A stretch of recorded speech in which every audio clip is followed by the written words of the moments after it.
Much debate for Charleston, who scored the penalty, and for the handball verdict given against Joel Ward.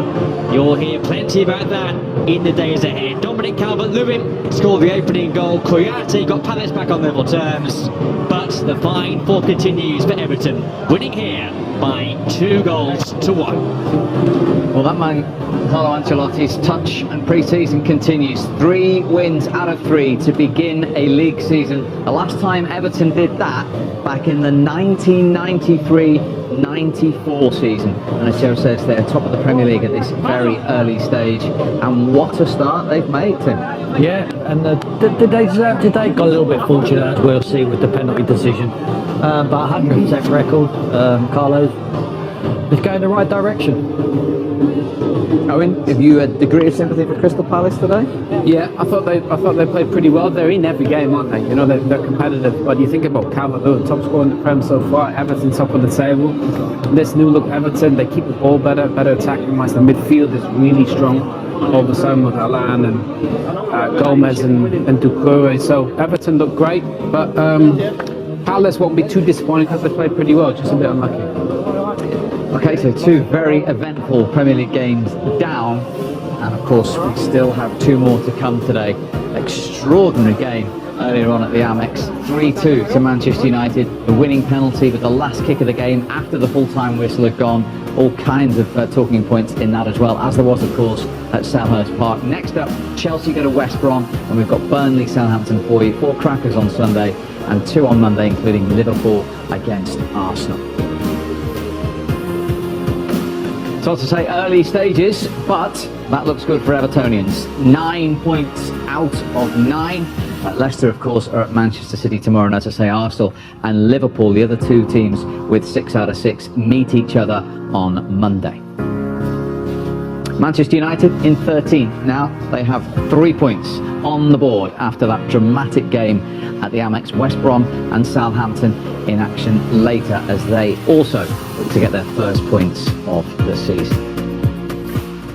Well, let's just look back, because all 3 goals came in the first half. The third one, the most obviously controversial, but Everton started the game very well. We mentioned Calvert-Lewin before the game. He's in these positions. Yeah, he's working on this, getting this position. Hammers dropping off, Coleman on the overlap, and that's where you need him. He used to do too much running down the channels there. Now he's in the middle of the box, isn't he, Tim? Yeah, whip for the goal, one-touch finish, as his manager's been telling him to do. Talking about one-touch finish, Kouyate comes off the line and it's a good header, and they deserve the equaliser at that stage. And you've both seen this time and time again, and you're both still not saying it's a penalty. No, so harsh on Joe Ward. I mean, it's just, I don't think there's anywhere for him to go, but the refs have been consistent in giving it. As players, we don't think it is, but the refs do. Yeah, very harsh, but if that's the rule now, if they're consistent with it, then you have to go with it. But they wasn't that consistent, because we saw another one that was very similar in the second half, what they never give. So we'll revisit that with Dermot. And in terms of Everton, they finished the season last year so poorly, at a whimper really. How much confidence and self-belief at this early stage will those 9 points out of 9 give?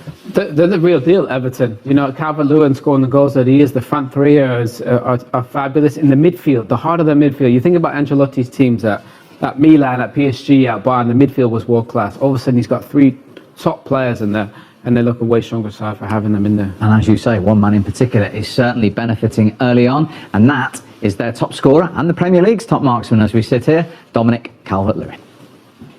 Dominic, congratulations on another goal, and it came early in this match. You must be feeling great at the moment. Yeah, I am. Thought it wasn't our best performance today, but I think that we stuck in there and worked hard and took out the result, which is the main thing. So it's we keep the momentum going. And top of the Premier League, this must be a great team camaraderie at the moment, a great feeling in the dressing room right now. Absolutely, yeah, it's early days, but you know, we're looking to build on every game and keep performing well and keep winning games and scoring goals. And I think the more we're training and playing together, the more we're kind of getting used to being together, and it's exciting times. But obviously 3 games in, we're not getting carried away. We keep working and we keep continuing to hopefully play well. It was a game without its controversy. Wasn't without its controversy, rather. There was a couple of handball decisions in there. One that went against Palace, one that went for them. Did you have any opinion on that? Not really. This is the ref's decision, innit? He's give the penalty. For for us, and it looked like it hit his hand, so, you know, Richie's put it in the back of the net. There have been a lot of penalties awarded so far this season. They have, yeah. You know, handball, I don't know, I don't make the rules and I'm not the ref, so you know, they've got a tough job to decide whether it is a penalty or it's not a penalty, but, you know, we're the players, we play the game, and I suppose they make the rules. Well, congratulations today. Well Thank done. you very much. Thank you. That penalty discussion will rumble on and on, but we weren't at our best today. That's a nice habit, away from home, not at your best and getting 3 points. Great start. I mean, he gets off the mark in the first game against Tottenham. Brilliant header.